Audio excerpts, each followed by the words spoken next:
অবশেষে আইপিএল এ নিলামের আগে হয়ে গেল ট্রেড উইন্ডো। ট্রেড উইন্ডো এমন একটা জিনিস যেখানে প্রত্যেকটা দল তাদের খেলোয়াড়কে রিলিজ করতে পারবে, রিটেন করতে পারবে, অন্য দলের কাছে বিক্রি করতে পারবে। সো এবারের আইপিএল এর ট্রেড উইন্ডোতে অবাক করার মতো ব্যাপার হলো রবীন্দ্র জাদেজাকে সিএসকে রিলিজ করে দিয়েছে, রাজস্থানের কাছে বিক্রি করেছে 14 কোটি টাকায়। এবং আহ, র- আহ, রাজস্থানের ক্যাপ্টেন স্যামসনকে কিনে নিয়েছে 18 কোটি টাকায়। সিএসকে ফ্যানরা অনেকেই ভাবছেন যে রবীন্দ্র রবীন্দ্র জাদেজাকে ছেড়ে দিয়েছে এবং স্যামসনকে তারা দলে নিয়েছে দুইটা কারণে। প্রথম নাম্বার কারণ হচ্ছে ভবিষ্যতের কর্ণধার, ভবিষ্যৎ ক্যাপ্টেন এবং মহেন্দ্র সিং ধোনির উত্তরসূরি, এই জন্য স্যামসনকে তারা সিএসকে দলে নিয়েছে। তবে সিএসকে ফ্যানদের জন্য দুঃখের সংবাদ এটাও যে আর হলুদ জার্সিতে রবীন্দ্র জাদেজা এবং মহেন্দ্র সিং ধোনিকে আপনারা দেখতে পারবেন না। রবীন্দ্র জাদেজা বল করছে আহ, এবং মহেন্দ্র সিং ধোনি সেখান থেকে কিছু একটা বলেছে এইবারের আইপিএল এ, এবং আইপিএল এর ইতিহাসে হয়তোবা আর দেখতে পাবেন না আপনারা।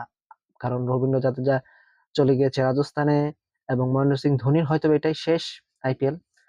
তো এবং আরো অবাক করার মতো রিলিজ হয়েছে, আরসিবি লিয়াম লিভিংস্টনকে ছেড়ে দিয়েছে, তারপরে ডেভিড মিলারকে ছেড়ে দিয়েছে আহ, গুজরাট, এবং দিল্লি ছেড়ে দিয়েছে ফাফ ডু প্লেসিকে।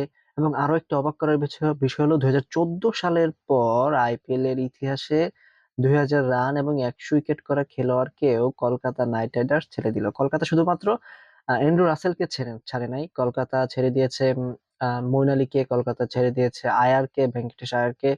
কলকাতা আরো অনেক অনেক খেলোয়াড়কে ছেড়ে দিয়েছে, আরো অনেককে রিটেন করেছে। সো এবার সব থেকে কম খেলোয়াড় ছেড়ে যাচ্ছে আরসিবি, কারণ আরসিবি তাদের যে চ্যাম্পিয়ন টিম, সেই চ্যাম্পিয়ন টিমের যে বন্ডিংটা সেটা ভাঙতে তারা চায় নাই, তাই তারা মোটামুটি সব খেলোয়াড়কে রিটেন করেছে, মোটামুটি সবাইকে তারা রিটেন করেছে। এবং আরেকটা মজার বিষয় হচ্ছে মুম্বাই আহ সচিন পুত্র অর্জুন টেন্ডুলকারকে ছেড়ে দিয়েছে মাত্র 30 লাখ টাকার বিনিময়ে, এবং সে এখন নতুন দল গিয়েছে লাক্নোতে। এটা একটা অনেক ভালো ব্যাপার অর্জুন টেন্ডুলকারের জন্য, কারণ মুম্বাইতে থাকতে তিনি খেলার সুযোগ ওইরকম ভাবে পায়নি। এখন দেখার বিষয় লাক্নোতে তিনি কতটা সুযোগ পায়। তবে এটা কষ্টের, সিএসকে ফ্যানদের জন্য এটা কষ্টের, কলকাতার ফ্যানদের জন্য, যে তারা তাদের প্রিয় খেলোয়াড়কে আর দেখতে পাবে না। রাসেলের অধ্যায় কলকাতাতে শেষ, তারপর হচ্ছে জাদেজার অধ্যায় শেষ। সো সামনে নিলামে আরো অনেক কিছু হবে। তবে আপাতত এই ট্রেড উইন্ডোর পর অনেক খেলোয়াড় রিলিজ হয়েছে, অনেক খেলোয়াড় রিটেন হয়েছে। আপনার মতে কোন দলের রিটেন বা রিলিজ সব থেকে বেশি ভালো হয়েছে এবং কোন দলের রিটেন সব থেকে বেশি খারাপ হয়েছে, রিলিজ সবচেয়ে খারাপ হয়েছে? অবশ্যই কমেন্ট করে জানাবেন। ধন্যবাদ। আজকে ভিডিও এ পর্যন্তই, দেখা হবে অন্য কোনো একটা ভিডিওতে। ততক্ষণ সবাই ভালো থাকবেন, সুস্থ থাকবেন। টিকটক উইথ স্বাক্ষরের সাথেই থাকবেন। ধন্যবাদ।